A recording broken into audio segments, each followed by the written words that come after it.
transversal line will cross two other lines. So if you have any two lines, and then you cross with another line, this line is your transversal. And when you have a transversal across two other lines, you create different angles. And so these are what we call the angles that are formed. So interior angles, well, interior, that word means inside, right? Interior, we're interior of the building, inside it. So anything that's inside, meaning in this section here, is considered an interior angle. Maybe, let me use a blue color. So these are interior, everything inside. Exterior angles are outside. That makes sense. So outside goes to, kind of like railroad track lines there. Those are exterior angles. Now alternate interior or alternate exterior. Alternate means like you go from one to the other. You alternate sides, right? Maybe you're alternating order or something like that. So alternating would be on either side of the transversal. So here's some alternating sides, alternating, alternating. And consecutive means they're on the same side. So these are all consecutive angles, and these are all consecutive angles. So it's just the language that you're using. Some books or other references will call them same side angles. Same side or consecutive mean the same thing. Okay, so that's what some of the important words we have. So corresponding angles, corresponding, if you think, trying to think of an example in English where we could say things correspond. They kind of go together, right, as things correspond. And they're in the same position on the two lines. So here's my two lines crossing, here's my transversal. The corresponding ones are on the exact same position. For example, this one is in the upper right quadrant, right, because there's 4 different places it could be. Upper right, well, so is this one. It's in the upper right. So they're in the same position. They correspond in that way. Corresponding angles. That one may be the hardest one to remember. These, I think, almost explain themselves. Alternate interior. Well, interior, we know that they're inside, and alternate means they alternate around the transversal. So alternate interior, 4 and 5, are alternate interior angles. You can also have another set here.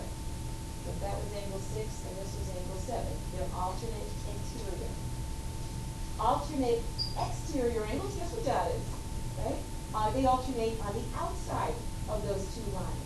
So you're on the outside, and you alternate around the transversal.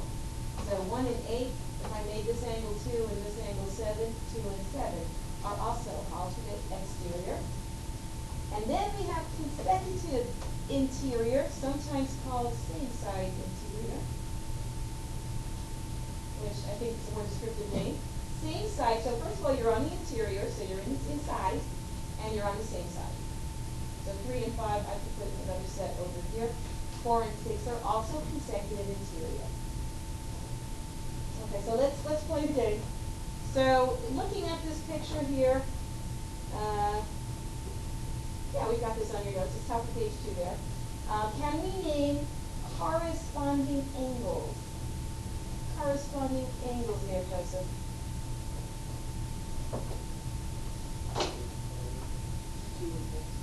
2 and 6, they're both upper right. Do we have others? Any other corresponding angles? The answer to that question is yes. So what are they?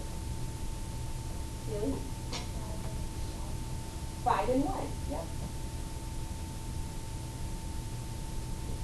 Right, those are both upper left quadrants. What are the others? Yeah, any? Yep, angle 4 and angle 8. Might be a little space there, but as long as you can tell. And then one more set. Yeah, Ellie? Angle 3 and 7. Good. So corresponding angles. They kind of match their location. Name some interior angles. Interior angles. Make them all. How many are there? Yeah, Amy? Yes. Angle 3, angle 4, angle 5, and angle 6. Interior means inside two lines. So there they are. Now, I know what the interior ones are now, which are the alternate interior, that alternate around that transversal line. Alternate interior. Okay. Well, 2 is not in the interior. 3 and 6. Angles 3 and angle 6. You've got one more set. Joseph? 4 and 5? Now, with alternate interior angles, sometimes, this is a pretty simple picture. You can kind of see it. Sometimes we'll give you kind of little complicated pictures. Here's my little trick to find them. You know the letter Z? I kind of look like, who's tucked inside? That's a backward Z. Here's a forward Z. It's like kind of tucked into the corners of the Z. So if you can kind of see the Z here, there's angle 3 and angle 6. I don't know if you can see that or not. Right? Kind of looks like a Z. So tucked in the corners of the Z. Make a backward Z, and we can see those. They can be sometimes a little hard to see depending on your drawing. So I use that little trick to remember where they are. Consecutive interior. Let's go, my friends. Consecutive interior. Who shall I call on? Who shall I call on? Who's over there? One of the Kyles. I'll pick one of them. Which one? You said Kyle. Just say Kyle and see who answers. Kyle L. No. What are some consecutive interior? Same side interior is another name.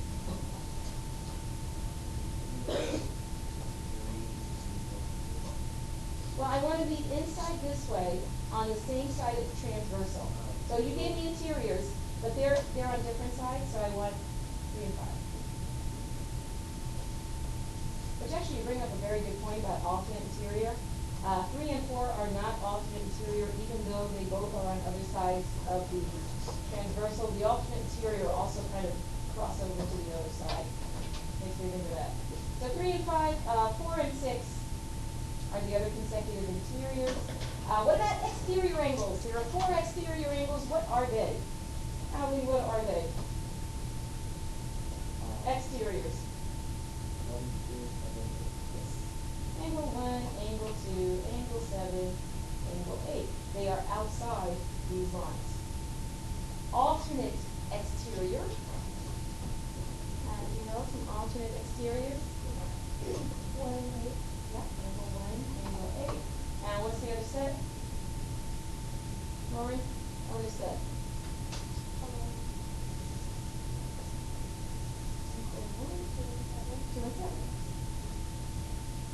Good. Verticals, I know you know. Vertical angles. They mean the same thing here. Give me a set of vertical angles. Angle 1 and 4. Angle 2 and 3, right? We know these. Angle 5 and 8. And angle 6 and 7.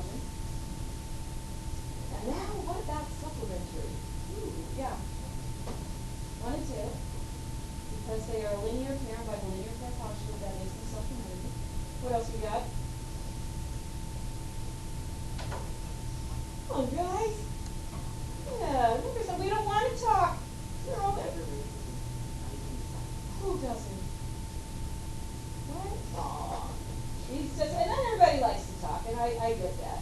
But I just need to know, do you see that 2 and 4? And 3 and 4?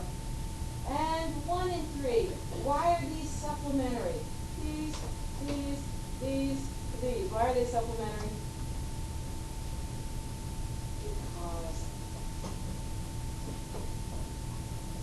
Because this side has a top at all. No, Jacob, why are they supplementary? Because they add up to 1 and 3. Yeah, they're linear pairs. Therefore, by the linear pair postulate, they're going to be supplementary. So we're good. Same thing, 5, 6, 6, 8, 7, 8, 5, 7. Yes? Boy, that was painful. All right. So we're going to classify some angles now. So, yeah. So 1 and 5. So based on what these names are, let's see, what do we have again? We've got corresponding, we've got alternate exterior, alternate exterior, consecutive interior. For some reason, we don't mention the consecutive exteriors, but they're there too. So what are these?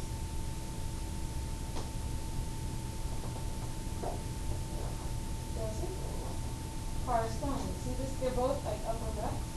These are corresponding angles. They turned it sideways now. So here's my 2 lines with the transversal going this way. They can do that.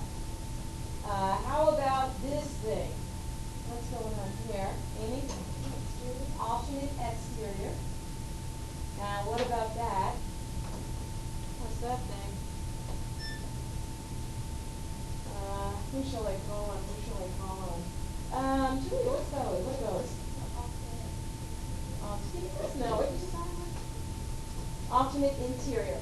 There's a Z here. You can kind of see it tucked into the corners of the Z. Okay. Now, so that's all well and good. Now, these are just any two lines at all. Special things happen when the lines themselves are parallel. So we're going to make the two lines that the transversal is crossing parallel. And so I've numbered all the different angles that can be formed. So here are my interior angles, right? They're inside the parallel line. Here are my exterior angles, and I can get rid of this one. Exterior. I've got alternate interior, opposite sides of the transversal inside and kind of close to opposite lines. We've got our alternate exterior, outside and outside. And we've also got corresponding angles, so they match there. So if we kind of turn them all on, we've got lots of different angles here, lots of different angles. It looks like it's kind of cool. I'm very proud of this chart. Yeah, I'm very proud of it. So what do we know though? There's kind of interesting properties about these. So what I did was I created these little shapes, and notice how like this fits right into angle 1. So if I want to find other shapes with that same, or other angles with that same measure, I'm figuring if this matches, like if we can put this together, then we can see if we have congruent angles. So I'm going to take like another exact shape, and I'm going to turn this around. And we know vertical angles are congruent, right? And these are vertical angles. So that's what I mean by this shape is meant to be those angles, right? So let's see. I don't know if I put that in so well. Close. Let's see if I can find somewhere else magical to fit this. Oh, look. They fit right there. And then we know 7 is going to be the same measure as well, because how do I know that? Oops. How do I know that 7 is going to match? Okay, how come? I'll leave it. Because why? Well, no, I'm just looking at these. Just by knowing this measure, how do I know this measure matches these two? What kind of angles are these? Look at these. Vertical. Yeah, victory is vertical. These are vertical angles. That's how I know. But now what do I know as well? It's like, these match too. They do match. What kind? We can't see the numbers anymore. But this one here and this one here are what kind based on these words we just learned? This one and this one. We just learned these words, right? We have interior, consecutive interior. What are these, Julia? Corresponding. So look how the corresponding angles are having the same measure. What are these two? What's the new names for these, or new for us? Yeah. Alternate interior. What about these? What are those? Alternate exterior. Look how they're all congruent. Corresponding angles. These are corresponding too, right? What else we got? Alternate interior, alternate exterior. Now I've got my little green piece of pie. That one fits right here. I've got vertical angles, right? So I know that if I just kind of turn this around a little bit, whoops, what's wrong with that? It should fit in there as well. Right? That works. And then look in here, it fits in there too. So I can take another one of these guys, turn that around. This one's like key line, I think. All right, so let's put that there. Oops. Okay. So now we can see it's still true. Look, corresponding angles, alternate interior, alternate exterior. They are congruent. They have the same measures. We can see that the angles work. But what do I know about, say, this whole thing up here? These are angles 1 and 2. What do I know about them? Yeah, they're supplementary. So if you have a yellow and you have a green, together they're adding up to 180. They're supplementary. So can I see supplementary angles now?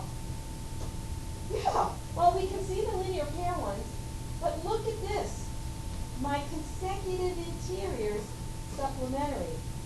We never talk about consecutive exteriors. They're there too. They're supplementary. So we've got the relationship is the angles that are formed when they're parallel lines crossed by a transversal either get congruent or supplementary angles. Did you have a comment, Amanda? Yeah, but I have a question. What do Okay. you call angles that add up to 360 degrees? That what? Angles that add up to 360 degrees are called what? I don't know. I guess I would call it a circle. But I don't know. I'm not sure what that name is. Okay, so let's see. This is our conclusion. The angles formed here are supplementary or congruent. So what are the congruence rules? We know already that vertical angles are congruent. We've proven that, right? We have that theorem. Sir? Isn't an angle that matches up to 365 degrees, 360 degrees just a ray? Can we talk about that? You should hold that question. I just want to stay on topic, and then we can talk about that after. I do like questions, but I'll get back to that. So write it down, because I'll forget it. Write it down, Jack. I'll forget it. It is something I would like to talk about. Vertical angles are congruent. We've proven that. Now, corresponding angles are congruent. We can see that. Alternate interiors, congruent. Now, not necessarily to each other, but like this one, this set, and this set. And alternate exteriors. What about supplementary? Well, consecutive interior, and basically any other angles not already mentioned are going to be the supplementary angles. So it's kind of a cool thing. Basically says if you know, let me see, I forgot what I got for the next year. If you know one measure, let's say I know the measure of this one. Let's say I know that one's 35 degrees. Can I find every single other angle? I sure can. First of all, what else is 35? All the greens. And then what's the yellow going to be? Yeah? It's like, oh, wait a second, 180 minus 35. What is that going to be? 145? Is that right?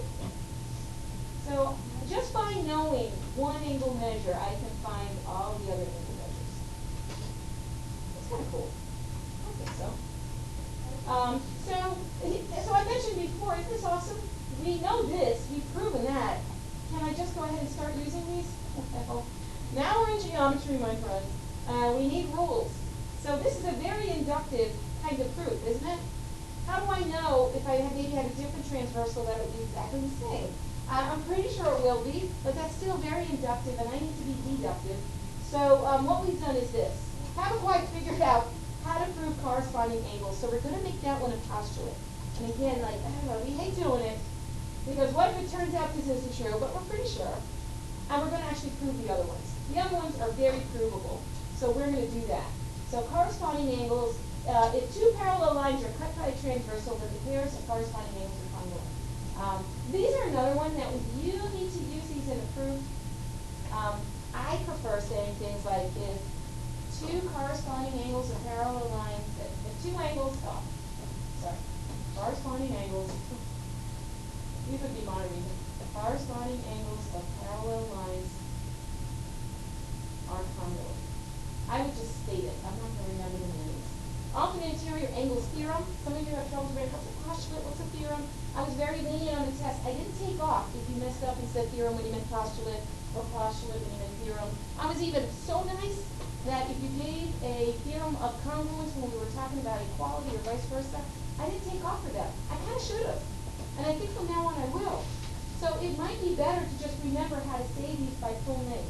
Instead of saying the alternate interior angles theorem, you can say alternate interior angles of parallel lines are congruent. Alternate exterior angles of parallel lines are congruent. Consecutive interior angles of parallel lines are supplementary. Those are the theorems and postulates we're going to use. Stating them, you don't have to worry about is it a postulate or theorem. So we're going to have to prove them, these other three. So the alternate interior angles theorem says if you have alternate interior angles with parallel lines, they are congruent. So we're basically given these parallel lines and a transversal, and we want to prove that these alternate interiors are congruent. So let's see what we do here. So we have our given parallel lines. And then we say 1 and 3 are congruent. How come I can say that? Because we have a postulate that I didn't have to prove that tells me that corresponding angles of parallel lines are congruent. That's what this is. Corresponding angles of parallel lines are congruent. because that's a postulate, I can just use that. Then I say 3 and 2 are congruent. Why are 3 and 2 congruent? Written right up there. Yeah? Vertical angles are congruent. And then look at this. 1 is congruent to 3, and 3 is congruent to 2. So by the transitive theorem of angle congruence, 1 is congruent to 2. This is interesting how the book says property. This should say transitive theorem. I'll copy this out of our book. I'm not going to use it that much. Right? So now I've got alternate interior angles. I could use that one. Let's look at alternate exterior angles. So that's these two, 1 and 2. I want to prove that if P and Q are parallel lines, then those are congruent. So given a set of parallel lines, P and Q, I know that 1 and 3 are congruent because corresponding angles of parallel lines are congruent.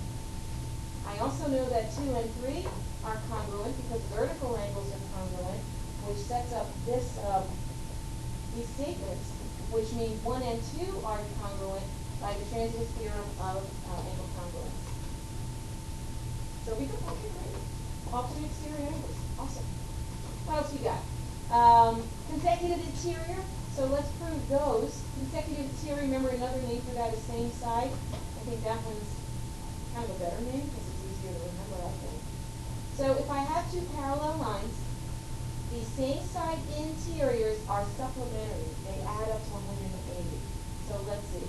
I've got my given lines N and K. Now 1 and 3 are congruent because we've already proven that alternate interior angles of parallel lines are congruent. So I can use that. I know 2 and 3 are supplementary. Kind of two reasons. First of all, I can see that they're a linear pair. And the linear pair postulate says that if you have a linear pair, those angles are supplementary. So I know 2 and 3 are supplementary. So using these two statements, I'm going to say 1 and 2 are supplementary. Well, why? Because 1 and 3 are the same measures. So wherever I see 3, I can replace it with angle 1. So 2 and 1 or 1 and 2 are also going to be supplementary just by substituting in the other angle. And there we go. So just by having the one postulate, the one assumption, we could at least prove the other ones. Yeah? If we ever, can we just make up a postulate with the common knowledge? Can you make it up? I'm going to leave that to you guys. I don't know who's in charge of geometry these days. I guess Euclid was the one who started it all, so we have to kind of go by his postulates. If we want to create a Joseph geometry, you can kind of come up with a set of, and you're laughing. I mean, I know people who have created like universes of different geometries and different number systems and things. So you can create a set of ground rules and create your geometry, something good. But you have to hope it holds up. When you get your PhD, you will do that, because that's a really cool thing to do. Right now, we're just following what Euclid has, so we're going to use his set of postulates only. Yeah? If you take into account the fourth dimension, the parallel line Triangle. postulate completely breaks. Because you're going to have an You don't even have to go to the fourth dimension. You can go, just start curving your planes, make them different shapes, and you're going to break some of these postulates. Yeah, but Oh, tiny-whiny, that's you, right? even with a straight line, it's an infinite number. It's an infinite number of lines, each existing in a different extent. I know. I'm going to have to get in that TARDIS and go to these other places, because I can't. It's blown my mind a little bit. Yes? Is it like on the plane? Is it the three-dimensional line like Yes, it is. On a plane, you have X and Y. You guys know about X and Y. And then Z is a little bit harder to draw because you have to picture that poking through. But yeah, when you get into these top three, we're working a lot with Z. Oh, okay, good. So you're already constructing things like that. We are gonna do some three-dimensional figure stuff as well. But we're back to our parallel lines on a nice flat plane without the fourth dimension. We're leaving out the fourth and the third for now. And we're just going to apply some of these theorems. So this should be easy now. Now that we've been in the fourth dimension, we're back to two dimension. So find the value of x. Well, let's think about this now. See these little markers? So what are they telling me? Yeah, we're on the back here. No, we're not there yet. We're on page 3. What are these markers telling me? Come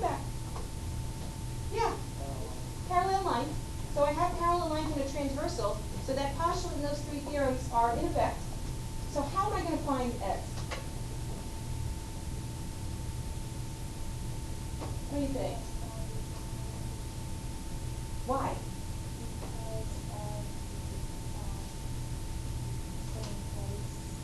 Are these corresponding? Yeah, that's. Oh, well, let's see. The corresponding angle that goes with 115 is actually over here, but that's okay. So what is this measure? That's 115. Still can help us though, right? Now how can I find x plus 5?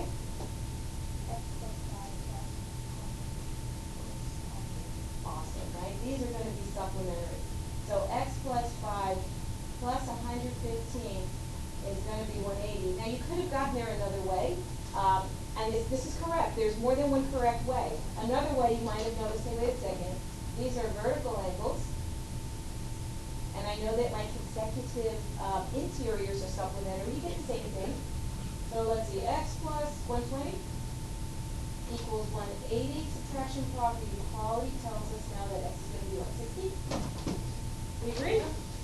Check my math. This is where I'm going to make my mistakes. Just doing a little subtraction. So we found it. So we're using these theorems. Let's try another example. So if the measure of angle 1 is 105, mark your diagrams. You're still not all marking your diagrams. Good. Good. Everybody should be. 105. Find the measure of 4, 5, 8. I don't even care which ones they want. I want you to find them all. Let's find them all. So if this one's 105, who else is 105? Amanda? Angle 4, angle 5, and angle 8. Measure of angle 4, measure of angle 5, measure of angle 8 are all equal to 95 degrees. Can you tell me why? First of all, measure of angle 1 and angle 1 and angle 4 are vertical angles. Yes, the vertical angles are congruent. Okay. 100. Then measure of angle 10, angle 4 and angle 5 are alternating interior angles. Interior They angles. are 100. And angle 5 and angle 8 are vertical angles, meaning that they're congruent. Excellent. And I should have pointed out that these are parallel lines. Right? We have the markers, so we can use these theorems. You could have gotten there a different way. You could have said, well, 1 and 5 are corresponding, therefore they're congruent. These are alternate interior. These are alternate exterior. Like there's many different ways to get there. Okay, so we found some of them. And what are the other angles? What are the other angles? The other angle? No, I'm going to let somebody else have a turn now. They're all depending on you to do the dirty work here. Heavy lifting. Somebody else. Yeah, somebody else. We're going to sit there. Kaya, what's the other one? How come?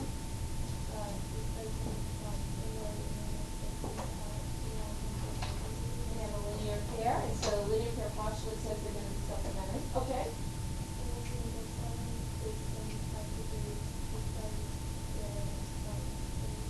The vertical angles are congruent. Awesome. What else? Which one? 2? Why? What's that called? Okay, so first of all, alternate interior around the inside. Alternate interior. Good.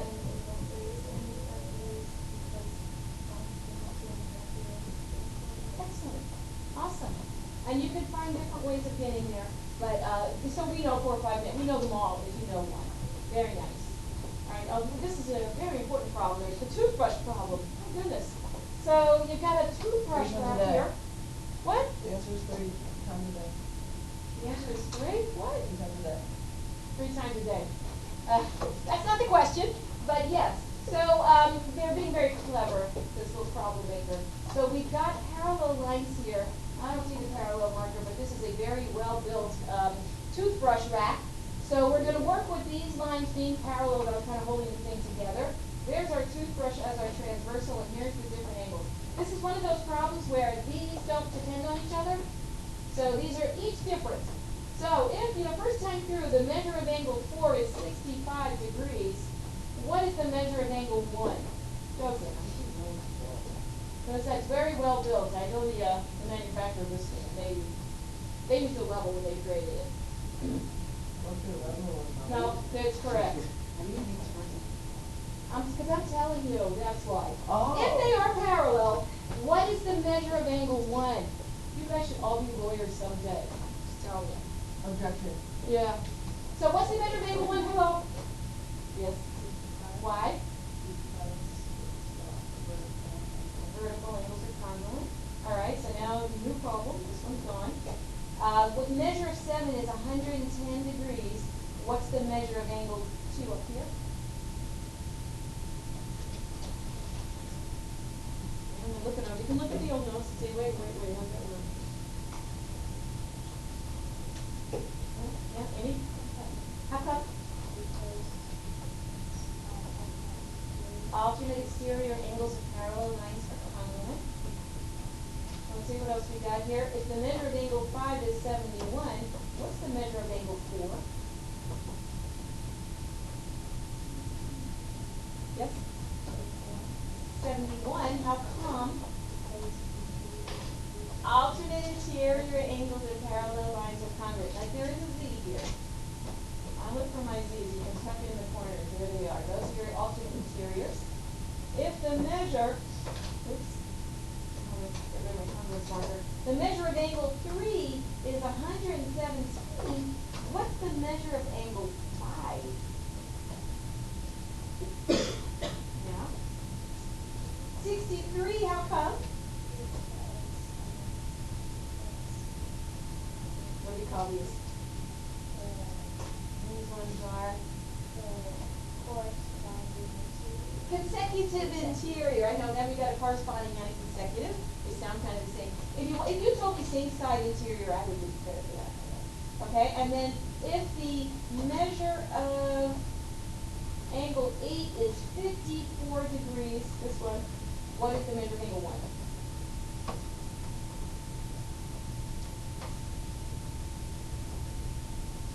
What's the measure of angle 1? Amanda, what is it? It's 54 degrees because angle 8 and angle 1 are alternating exterior angles. Excellent. Alternate exterior angle. Beautiful job. So that's it. I mean, that's all we have to know. Questions about that? What do you think? Yes? Why don't we discuss corresponding exterior angles?